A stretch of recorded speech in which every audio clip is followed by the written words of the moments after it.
India news tri city के ई अधिवेशन में आपका फिर से स्वागत है। और अब बात करेंगे, कोरोना वायरस के कारण ज़िंदगी बदल चुकी है। चीन से पैदा हुए इस कोरोना वायरस ने कितनी ही जिंदगियां निगल ली, पर कोरोना खत्म होगा या नहीं, ये संशय अभी भी बरकरार है। हकीकत ये है कि अगर हमें कोरोना के साथ जीना पड़ा तो हर चीज़ का स्वरूप कैसा होगा। ऐसे में अगर बात करें हम चंडीगढ़ की, तो चंडीगढ़ एक ऐसा शहर है जहां पर आवाजाही हमेशा जारी रहती है और इसके अलावा चंडीगढ़ एक एजुकेशन हब भी है। तो बड़ी चुनौतियां सामने चंडीगढ़ में आती ही रहती है। इस पर अब हम अगले सत्र की शुरुआत करने वाले हैं, जिसका नाम है चंडीगढ़ में कोविड की लड़ाई में कांग्रेस का क्या योगदान रहा। हमारे साथ जुड़ेंगे चर्चा के लिए चंडीगढ़ के कांग्रेस के प्रदेशाध्यक्ष सुभाष चावला जी, और इस सत्र को आगे बढ़ाएंगे मेरी सहयोगी Ranjana Rathore. Ranjana, over to you. बहुत शुक्रिया नीरम। जिस तरीके से कोरोना की चुनौतियों को हमने देखा, इन सब के बीच चंडीगढ़ को वॉर रूम बनते हुए भी देखा। ट्राई सिटी का वॉर रूम बना चंडीगढ़, जहां से तमाम तैयारियां, पूरा एक्शन प्लान तैयार हुआ। ऐसे में उन चुनौतियों को कैसे पार पाया गया और उस समय से सबक क्या लिया गया है, और खासतौर पर कांग्रेस की उस पूरी कठिन परिस्थितियों में भूमिका क्या रही, उसी पर अगले सत्र में बात करेंगे। खास मेहमान सुभाष चावला साहब हमारे साथ जुड़े हुए हैं। बहुत स्वागत है सर आपका इंडिया न्यूज पंजाब हिमाचल के अधिवेशन में। सर, जिस तरीके की परिस्थितियां हमने देखी हैं और चूंकि कोरोना की जो कठिन और विषम परिस्थितियां रही थी, ऐसे में सवाल लगातार यही बना रहता है कि सत्ता पक्ष ने क्या किया, विपक्ष ने क्या किया, लेकिन इन सब के बीच सबसे महत्वपूर्ण यह है कि एक व्यक्ति के तौर पर हमने कैसे योगदान दिया, क्योंकि ये महामारी कोई छोटी महामारी रही नहीं, यहाँ पर जनहित का मसला है। ऐसे में सवाल में सबसे पहले शुरुआत इसी के साथ करना चाहूंगी कि कोरोना महामारी में कांग्रेस कहाँ थी, कांग्रेस की भूमिका क्या रही। सबसे पहले तो नमस्कार इंडिया न्यूज़ के सभी दर्शकों को, आपको भी जी। चंडीगढ़ में जहां तक चंडीगढ़ का संबंध है, अगर प्रशासनिक फेल्योर देखना हो इस कोरोना महामारी के दौरान, तो उसकी सबसे बड़ी मिसाल आपको चंडीगढ़ में मिल जाएगी। आप सबको मालूम है कि जो देश में पहला कोरोना का केस जो पॉजिटिव आया था, वो दिसंबर के महीने में था, और उस वक्त बहुत से एक्सपर्ट्स ने और बहुत से देश के बड़े नेताओं ने भी इस बात की वार्निंग दे दी थी कि ये इसको हल्के में ना लिया जाए। राहुल गांधी जी ने तो ये कह दिया था कि सुनामी आएगी, लेकिन शायद उस वक्त मजाक उड़ा दिया गया, और चंडीगढ़ प्रशासन भी शायद वही जो भारतीय जनता पार्टी की नीति थी उसी को देखते हुए सुस्त होकर बैठा रहा। मार्च में जाके एक पहला केस चंडीगढ़ में रिपोर्ट हुआ है।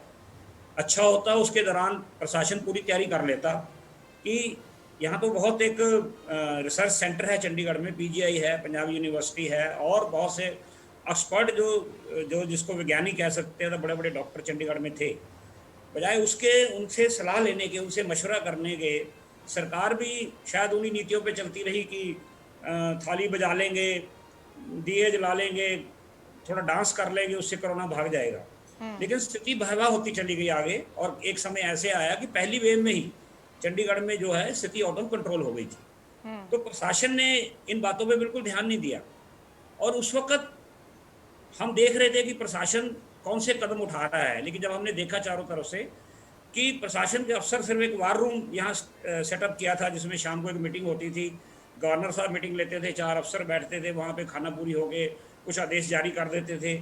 आदेश इम्प्लीमेंट हो रहे हैं ग्राउंड पे, नहीं हो रहे, किसी को कोई मालूम नहीं था, और जनता भी एक ऐसी उसमें असमंजस की स्थिति में आ गई थी कि आगे किया जाए। उस वक्त कांग्रेस, और मैं समझता हूँ कि दूसरी पॉलिटिकल पार्टियां भी, बहुत से एनजीओ आगे आए, जिन्होंने आके देखा कि क्योंकि चंडीगढ़ अपने आप में इसको जैसे मॉडर्न सिटी कहा जाता है, लेकिन यहाँ पे मिडिल क्लास और लोअर मिडिल क्लास के लोग ज़्यादा यहाँ रहते हैं, ज़्यादा रोजगार करने आते हैं लोग बहुत बाहर से। उस वक्त हमने देखा कि यहाँ ना तो सरकार प्रशासन किसी को खाना दे रहा है, ना उनके घर राशन दे रहे हैं। उस वक्त कांग्रेस ने कांग्रेस रसोई के नाम पे एक सबसे बड़ी पहल की थी कि जहां भी लॉकडाउन के दौरान, मार्च के महीने के बाद जो लॉकडाउन लगा, उसके बाद जो लोगों तक खाना नहीं पहुंच रहा था, सबसे पहल की, और देखा देखी मैं कह सकता हूँ उस पहल को लोगों ने इतना सराहा, और उसके बाद बहुत से मंदिर, गुरुद्वारे, धार्मिक संस्थाएं, पॉलिटिकल पार्टी भी, सबने ये रसोई शुरू की, और बहुत बड़े स्तर पर जाकर लोगों के घर खाना पहुँचाया। दूसरी जो लॉकडाउन में जो बिना सोचे समझे लगा दिया, ये नहीं देखा कि चंडीगढ़ में कम से कम 1.5-2 लाख माइग्रेट लेबर जो यहाँ पे काम करती है, वो झुग्गियों झोपड़ियों में रहती है आके। अगर इतना लंबा लॉकडाउन चलना था, जिसके पास प्रशासन के पास कोई नीति नहीं थी, बताया ही नहीं कि ये लॉकडाउन कितना चलेगा, लोगों में एक भगदड़ मच गई। लोगों ने अपने सामान पैक करके अपने प्रदेशों में, खासकर यूपी, बिहार, बंगाल, वहाँ के लोग ज़्यादा चंडीगढ़ में आके काम करते हैं, जाके लोगों ने भागना शुरू कर दिया। और बहुत से लोग आपने देखा होगा स्टेशन पे जाके बैठ गए, बस स्टैंडों पे जाके घेराव कर लिया।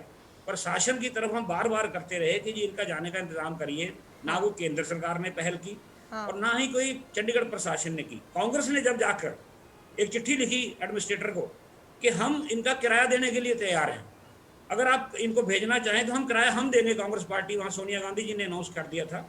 और तब जाके इनको लगा कि अब तो हमारी बदनामी होगी अगर एक पॉलिटिकल पार्टी जो चंडीगढ़ लेकिन बहुत छोटा सुभाष जी, शहर है लेकिन और हजारों सुभाष जी, लोगों केंद्र की तरफ से एक स्पेशल टीम चंडीगढ़ में भेजी गई थी क्योंकि हालात लगातार बेकाबू होते जा रहे थे। आने वाले समय में किस तरीके से प्लानिंग की जाए, संक्रमण पर कैसे रोक लगाई जाए, उसको लेकर टीम यहाँ पर बनाई गई थी स्पेशल, चंडीगढ़ उसे भेजा गया था। क्या कहना है आपका, उनके साथ किस तरीके का सामंजस्य देखने को मिला? देखिए, मैं सबसे पहली बात तो ये है कि मैंने पहले जो जिक्र किया है कि सिर्फ जो जनता को कोई जानकारी दी जाती थी वो शाम को जो वार रूम मीटिंग होती थी उसके बारे में कुछ बता दिया जाता था। चंडीगढ़ प्रशासन ने शुरू से लेके आखिर तक, या मैं ये कहूँ आज तक भी, कभी किसी पॉलिटिकल पार्टी को अपने कॉन्फिडेंस में नहीं लिया। यहाँ तक कि रूलिंग पार्टी जो है भारतीय जनता पार्टी, उनके जो वर्कर थे वो भी चिल्लाते रहे कि आप कम से कम सब पॉलिटिकल पार्टियों की एक मीटिंग तो बुला लें। आखिर में आगे 2 महीने पहले कांग्रेस ने एक पत्र लिखा और यहाँ तक धमकी दी कि अगर आप पॉलिटिकल पार्टियों को, लोगों को नहीं बुलाएंगे तो हमें सड़कों पे उतरना पड़ेगा।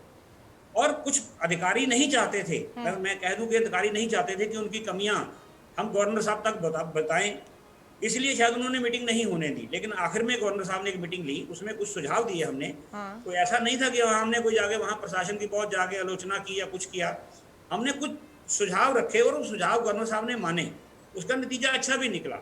लेकिन केंद्र सरकार क्या फैसले लेती थी चंडीगढ़ के बारे में, चंडीगढ़ प्रशासन उस पर क्या अमल करता था, ये किसी भी पॉलिटिकल पार्टी को, किसी एनजीओ को, किसी भी संस्था को, यहाँ तक कि पत्रकारों तक को भी ये मालूम नहीं होता था कि आने वाले काल में चंडीगढ़ में क्या लागू होगा इस कोरोना के मामले। लेकिन जब इतना सब कुछ हो रहा था सुभाष जी, इतनी अनियमितताएं देखने को मिल रही थी, इतनी जिस तरीके का आप जिक्र कर रहे हैं कि प्रशासनिक जो पूरा अमला है वो फेल हुआ है, तो उसके बाद आपने क्या एक्शन लिया? आवाज बुलंद की, उसके बाद किसी प्रकार की सुविधा जनता तक, खासतौर पर चूंकि लॉकडाउन भी लग चुका था, जरूरतमंदों तक हर सुविधा पहुंचानी थी, मरीजों को वक्त पर इलाज मुहैया करवाना था, उसको लेकर आपने क्या किया? लॉकडाउन के अंदर जहां इन्होंने बाकी पाबंदियां लगाई, वहां पॉलिटिकल एक्टिविटी पे भी पाबंदी लगा दी इन्होंने कहा कि जी कोई पॉलिटिकल पार्टी कोई जलसा जुलूस धरना नहीं दे सकती, ये इनकी पाबंदी थी। और इसकी आड़ लेते थे कि इसकी वजह से कोरोना फैलेगा। लेकिन उसके बावजूद भी कांग्रेस पार्टी ने, आपको देखें यहाँ देखेंगे, एक हब बन गया था बापू धाम कॉलोनी, जिसमें करीब करीब सारी कॉलोनी जो है वो कोरोना इफेक्टिव हो गई थी, पॉजिटिव आ गए थे, सबसे ज्यादा केस हो सकते। उस वक्त वह एक कांग्रेस पार्टी थी, उस वक्त के हमारे प्रेसिडेंट ने वहां जाके, वहां लोगों में जाके लोगों से लड़ाई, उनके प्रशासन से लड़ाई लड़ी। और जो उन्होंने कॉरिडोर लगे थे उन्होंने कहा कि अगर इन तक खाने का इंतजाम नहीं होगा, इनकी टेस्टिंग प्रॉपर नहीं होगी, इनको आइसोलेशन सेंटर प्रॉपर नहीं दिए जाएंगे, तो हम जाके वहां पे उसकी जाके वायलेशन करेंगे। हमारे ऊपर लाठीचार्ज भी किया गया, हमारे लोगों के ऊपर, उनको पुलिस से ज्यादतियां भी करवाई गई। लेकिन कांग्रेस ने जो विपक्ष की भूमिका होती है वो नहीं छोड़ी उस वक्त भी। और हम समय समय पर थ्रू मीडिया आम जनता के साथ मुड़ के छोटी छोटी मीटिंग, कॉर्नर मीटिंग करके प्रशासन को जताते रहे कि आपका फेल्यूर है। चंडीगढ़ एक स्मार्ट सिटी डिक्लेयर किया हुआ है, उससे पहले भी चंडीगढ़ को अगर माना जाए तो भारतवर्ष का सबसे आधुनिक शहर माना जाता है। यहाँ सबसे बढ़िया दावा किया जाता था कि यहाँ सबसे बढ़िया मेडिकल फैसिलिटीज यहाँ पर है, पंजाब यूनिवर्सिटी है, रिसर्च सेंटर यहाँ पे हैं सारे। तो इस चीज़ों के अगर प्रशासन थोड़ी सी भी अक्लमंदी के साथ काम करता तो इन बड़े लोगों को इन्वॉल्व करके, बिल्कुल सुभाष जी, लेकिन चूंकि चंडीगढ़ एक सक्षम शहर है, यहाँ पर तमाम सुविधाएं हैं, पूरे रिसोर्सेज हैं, और जिम्मेदारी तब और ज्यादा बढ़ जाती है जब पंचकुला और मोहाली की जनता भी यहाँ पर पहुंच रही थी, खासतौर पर मेडिकल सुविधाओं के लिहाज से अगर हम बात करें। क्या लगता है इस राजनीतिक रसाकसी में खामियाजा प्रदेश की जनता को उठाना पड़ा, क्षेत्र की जनता को उठाना पड़ा? राजनीति में कोई रसाकसी नहीं थी। Bharatiya Janata party ruling party होने के नाते वो अपना मुंह बंद करके बैठी थी, उन्होंने प्रशासन के खिलाफ कुछ नहीं किया। हमने जो किया, राजनीति ये होती है कि उस वक्त कोई चुनाव था या हमें कोई वोटों का लालच था, हम चाहते थे कि जो चंडीगढ़ की, जो अपना एक चंडीगढ़ की खूबसूरती है, उसमें चंडीगढ़ को मेडिकल फैसिलिटीज में लोगों को आगे बढ़ के ये चीज़ों के उनका बचाव करना चाहिए था। हुआ इसके बिल्कुल उलट। लोग यहाँ पे जो आइसोलेशन सेंटर भी बना दिए लोगों को जिनको कोरोना हुआ था। सबसे पहले तो जो पॉजिटिव आ गए उसका कोई ख्याल नहीं किया, घर में जाके कहा जी अब बंद हो जाओ। 48 घंटे के बाद लोगों के घर गए, हेल्थ में एक ड्राइवर एक सुपरवाइजर भेज दिया, छोटी सी किट भेज दी। ये नहीं देखा कि उसको उसको आइसोलेशन में और क्या चाहिए, क्या डायरेक्शन होनी चाहिए। उसके बाद जो सेंटर बनाए वहां से लोगों ने भाग भाग के अपनी जान बचाई। वो कहते थे हम तो बूचड़खाने में आ गए हैं, वहां बिजली नहीं है, पानी नहीं है, बाथरूम में बदबू फैली हुई है। वो कहते थे इससे तो हम मर जाते अच्छा था। कभी ये सुना है कि चंडीगढ़ जैसे शहर में लोग इन आइसोलेशन सेंटरों से भाग जाए, जाके रात को जाके उनको पुलिस पकड़ के लाए? ये स्थितियां चंडीगढ़ के लोगों ने देखी है यहाँ पर। और जो जो बेचारे गरीब आदमी थे, यहाँ 10,000 से ज्यादा वेंडर हैं मैम, जो चंडीगढ़ के हर कॉर्नर में बैठ के कोई फ्रूट बेचता है, कोई चाय की दुकान लगाता है, कोई साइकिल रिपेयरर है, कोई नाई का धोबी का काम करता है। सरकार ने उनके लिए कुछ भी नहीं सोचा। सुभाष जी, मतलब सीधे तौर पर आप ये कह रहे हैं कि पुख्ता बंदोबस्त नहीं थे, आइसोलेशन सेंटर से अगर मरीज भाग रहे हैं तो इससे बुरी स्थिति और कुछ नहीं हो सकती। लेकिन सुभाष जी, आप खुद भी कोविड पॉजिटिव रह चुके हैं, मैं आपसे आपका एक्सपीरियंस जानना चाहूंगी। उस दौरान आपका एक्सपीरियंस कैसा रहा? क्या आपको वहां पर प्रॉपर सुविधाएं पूरी मिली? किस तरीके से आप इस बीमारी से उबर पाने में जो परेशानियां सामने आती हैं, क्योंकि आप ज्यादा कनेक्ट कर सकते होंगे उन तमाम मरीजों से। देखिए मैम, जो मुझे जब पहले दिन मुझे कोविड पॉजिटिव की रिपोर्ट आई, वो रिपोर्ट जाके चंडीगढ़ के हेल्थ डिपार्टमेंट को भी ऑटोमेटिकली पहुंच गई। एक ड्राइवर, एक एम्बुलेंस, उसमें एक आदमी आया मेरे घर पे कि जी ये छोटी सी किट है, उसमें 12-14 मास्क थे, एक ऑक्सीमीटर था और 4-6 ग्लोए की गोलियां थी कि ये आप ले लीजिए। उन्होंने नहीं देखा कि मेरी तबीयत कितनी खराब हो रही है कितनी नहीं, और एक घर के बाहर एक बोर्ड लगा के चले गए कि आप 17 दिन तक आइसोलेशन में रहेंगे। उसके बाद आज तक भी मैम मुझे दोबारा हेल्थ डिपार्टमेंट से कोई पूछने वाला नहीं आया। ये तो मेरा तबीयत रात को ज्यादा बिगड़ गई और मुझे जाके वहाँ प्राइवेट हॉस्पिटल में जाना पड़ा। और मेरा जो पहला एक्सपीरियंस हुआ था वो ये था कि जब मैंने एम्बुलेंस घर मंगवाई और हॉस्पिटल जाने के लिए, तो मुझे कहा गया जी पहले 2,000 रुपये जमा कराओ तब हम एम्बुलेंस में आपको लेके जाएंगे। और उसके बाद जब प्राइवेट एक नर्सिंग होम में चले गए, वहाँ पे ये ठीक है कि मेरे जाने पहचाने वाले थे, उन्होंने ऑटो दी वे जाके मेरी काफ़ी वहाँ मेरी देख रेख की। लेकिन वहाँ पे भी जो एक कोविड पेशेंट के लिए जो चीज़ें होनी चाहिए, कार्डियो का सपोर्ट होनी चाहिए कि किसी को हार्ट की प्रॉब्लम है या किसी को लीवर की है, वो नहीं थी। उसके बाद मुझे बड़े हॉस्पिटल मैक्स में जाना पड़ा। वो तो खैर जो पैसे वाला है, मैं आपको बता दूं, यहाँ पर दो तरह के इलाज हो रहे थे। वो मोहाली पंजाब में चला गया। लेकिन मैं बात करता हूँ जो चंडीगढ़ के जो लोगों ने मुझे आके बाद में बताया कि किस तरह चंडीगढ़ जैसे शहर में, ये दूसरी वेव की बात मैं कर रहा हूँ, किस तरह लोगों को कमरे नहीं मिले, ऑक्सीजन नहीं मिली, वेंटिलेटर की तो नाम ही नहीं था। जिसको कमरा मिला वो सिर्फ सिफारिश से मिला। चंडीगढ़ वीआईपी का शहर भी माना जाता है, यहाँ मिनिस्टर, आईएएस अफसर, आईपीएस अफसर रहते हैं। जितने भी कमरे मिल रहे थे जनरल हॉस्पिटल और 32 सेक्टर में, सिर्फ सिफारशी लोगों को मिल रहे थे, कोई आम आदमी के लिए नहीं था। आम आदमी तो बाहर बैठा है, बाहर ही ऑक्सीजन लेके लोगों ने देखा। मैंने हॉस्पिटल के बाहर लाइनें लगी पड़ी हैं, अपनी अपनी कार में लोग स्कूटर पे बैठे हैं और ऑक्सीजन ले रहे हैं। ये नज़ारा चंडीगढ़ जैसे शहर में हमारे लिए शर्मिंदगी का कारण था। और मैडम प्रशासन ने जो उसके बाद प्रशासन का रवैया था, आप देखें प्रशासन ने अपील की लोगों से कि जिनके घर सिलेंडर पड़े हैं वो हमें दे दें। जिनके पास बेड हैं, जो हमारे प्राइवेट संस्थाएं हैं, जो एनजीओ अपने हॉस्पिटल खोले। क्या ये शर्मिंदगी नहीं थी? क्या हमारा फेल्यूर नहीं था कि हम एक ऑक्सीजन नहीं चंडीगढ़ जैसे शहर में मरीज को दे सके? और कितनी डेथ हुई है।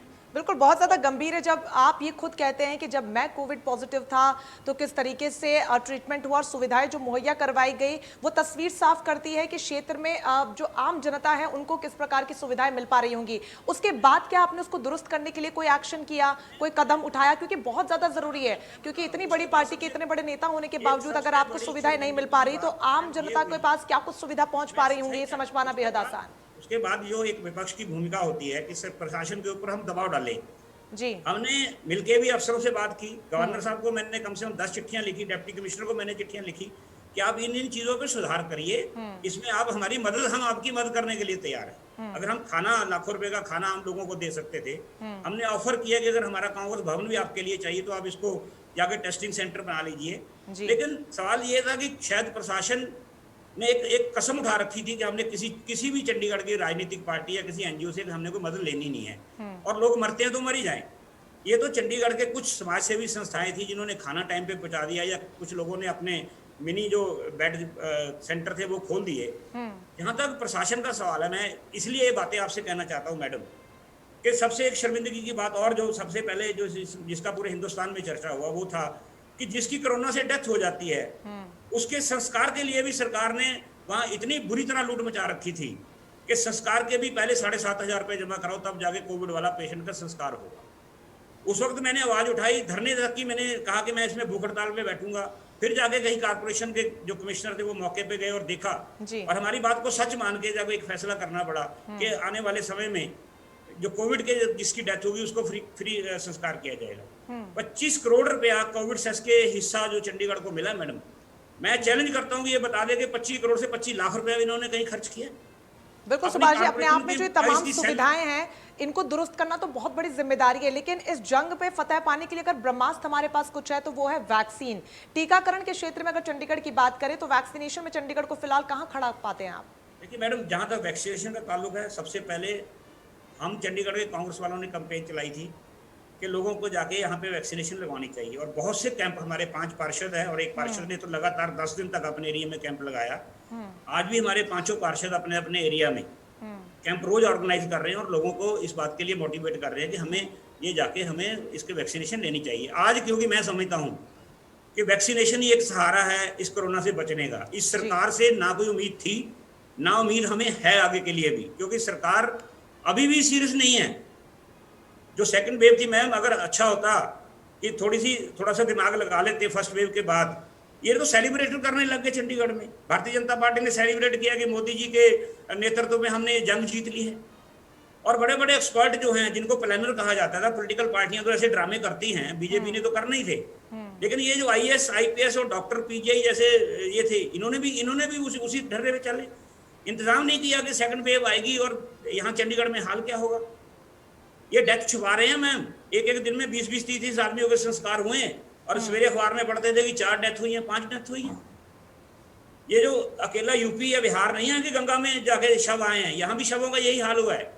और इसी पे ब्रेक लगाया जा सके, और यही वजह कि लोगों को ज्यादा से ज्यादा जागरूक किया जा रहा है कि वो लोग वैक्सीनेट हो। और बहुत अच्छी खबर यह है कि आज के दिन में एक दिन में रिकॉर्ड 7,707 लोगों ने वैक्सीन ली है चंडीगढ़ में, और ये एक दिन में चंडीगढ़ में आपको बता दूं कि अब तक का सबसे ज्यादा आंकड़ा है। ये बहुत अच्छी बात है कि लोग बढ़ चढ़कर अब वैक्सीनेशन की प्रक्रिया में हिस्सा ले रहे हैं। हालांकि सरकार का लगातार ये कहना है कि इतने दिनों बाद आंकड़े में सुधार हुआ, जो कि पहले हो सकता था। बड़ी वजह यह है कि विपक्ष जो है वो भ्रांतियां फैला रहा है। विपक्ष का कहना है कि कुछ लोग हैं जो वैक्सीन को लेकर भ्रम फैला रहे हैं। बड़ी चुनौती ये है कि कुछ लोग कौन है, इनका पता लगाया कैसे जाएगा? जो देखिए, बाहर में देश में जो कुछ होता है वो राजनीतिक कई कारण होते हैं, कोई पॉलिटिकल पार्टी के किसी नेता ने कहा नहीं कहा, लेकिन जहाँ तक चंडीगढ़ का ताल्लुक है, यहाँ पर ना तो किसी राजनेता ने ना किसी एनजीओ ने कभी वैक्सीन के बारे में कोई गलत बात बोली। यहाँ तक तो ये था कि हम तो लोगों में अपनी गाड़ियाँ दे रहे हैं लोगों को, कि जिसको पास वैक्सीनेशन सेंटर में जाने के लिए गाड़ी भी नहीं है, हम तो गाड़ी भी प्रोवाइड कर रहे हैं। जो बुजुर्ग हैं उनको घरों से लेके भी कांग्रेस पार्टी के वर्करों ने कहा कि चलिए हम आपको वैक्सीनेशन करवा के घर छोड़ के जाते हैं। मैम, ये आंकड़ा और बढ़िया हो सकता था। आपको मालूम होगा, पीछे 1 महीना पहले इन्होंने अनाउंस कर दिया कि 18 से 44 साल वालों को लगेगी, आप रजिस्ट्रेशन कराइए। एक दिन में चंडीगढ़ में 1 लाख नौजवानों ने रजिस्ट्रेशन कराई, और जब वो सेंटरों पे गए जाके, वहां पे वैक्सीनेशन नहीं थी। किसी को कह दिया कि 15 दिन के बाद आना, किसी को 1 महीने का वेटिंग टाइम दे दिया।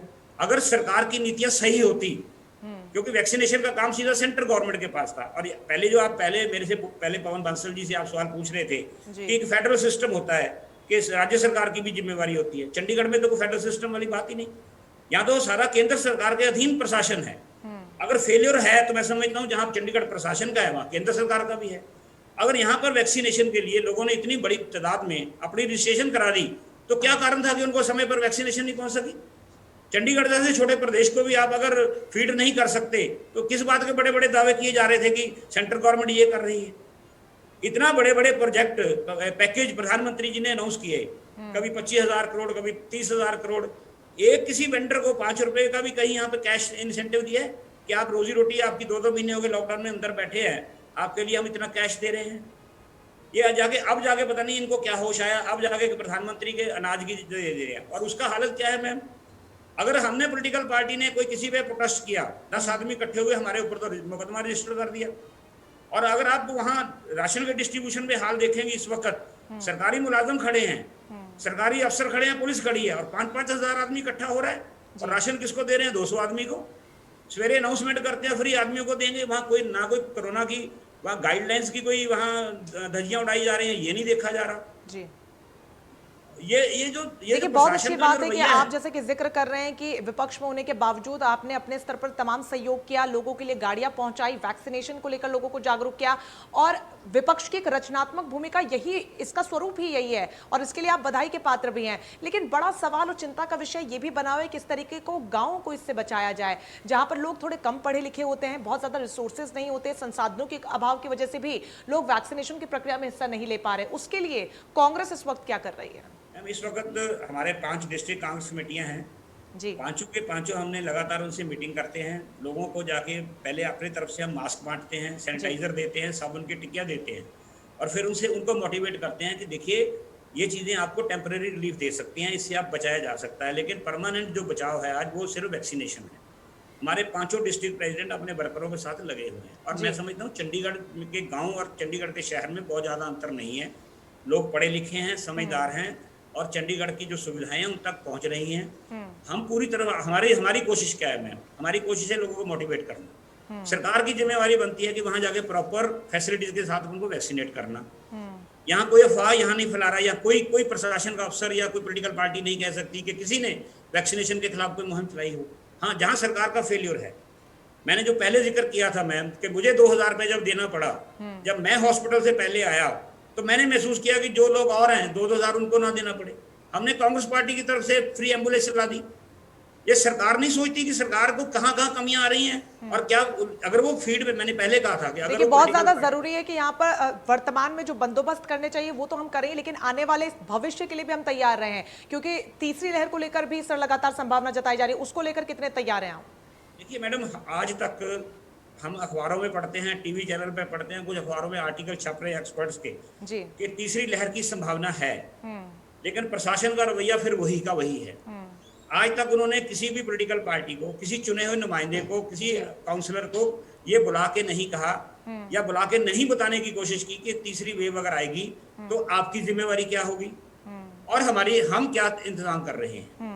मुझे तो लगता है कि अब फिर वही हाल होगा, राम भरोसे दुनिया मरती मर जाए, ये अपने ढर्रे से नहीं जाएंगे। इनको सिर्फ जो चंडीगढ़ में एक जो हमारा ढांचा है, पॉलिटिकल ढांचा कह लिए या एडमिनिस्ट्रेटिव ढांचा है कि 3 साल के लिए लोग आते हैं, चाहे गवर्नर साहब हो या दूसरे अफसर हो, इनको कोई चिंता नहीं चंडीगढ़ की आम जनता की कि ये चीज़ों का हम स्टेप उठा लें तो हम जब पॉलिटिकल पार्टियां तैयार हैं मदद करने के लिए। लेकिन सुभाष जी, चिंता तो करनी होगी, विपक्ष के तौर पर आपको भी करनी होगी और सत्ता पक्ष के तौर पर सरकार को भी करनी होगी, क्योंकि जनता ने अपना कीमती मत देकर उन्हें सत्ता की चाबी सौंपी है इसी दिन के लिए कि इस तरीके की महामारी हो तो समस्या का समाधान के लिए सबसे आगे हाथ बढ़ाए सरकार, और विपक्ष के तौर पर आप भी अपनी सकारात्मक भूमिका यहाँ पर निभाएं जो अभी तक निभाते हुए आ रहे हैं। बहुत शुक्रिया इस चर्चा का हिस्सा बनने के लिए सुभाष चावला जी आपका। बहुत ज्यादा जरूरी है कि कोरोना महामारी की जो तमाम विकल्प परिस्थितियां हैं उसको हम समझें, आने वाले समय के लिए कितने तैयार हैं हम उसको लेकर सोचें, क्योंकि अभी ये त्रासदी खत्म नहीं हुई है, संकट अभी टला नहीं है। ऐसे में अपील लगातार दर्शकों से यही है कि बिल्कुल भी यहां से लापरवाही न बरतें और सरकारी गाइडलाइंस का जरूर पालन करें। फिलहाल मेरे साथ इस सत्र में बस इतना ही, यहां रुकेंगे एक छोटे से ब्रेक के लिए, आप कहीं मत जाइएगा। लौटेंगे अगले सत्र के साथ जिसका नाम है कोविड ब्लैक फंगस को कैसे मैनेज किया जाए। मुझे दीजिए इजाजत, नमस्कार।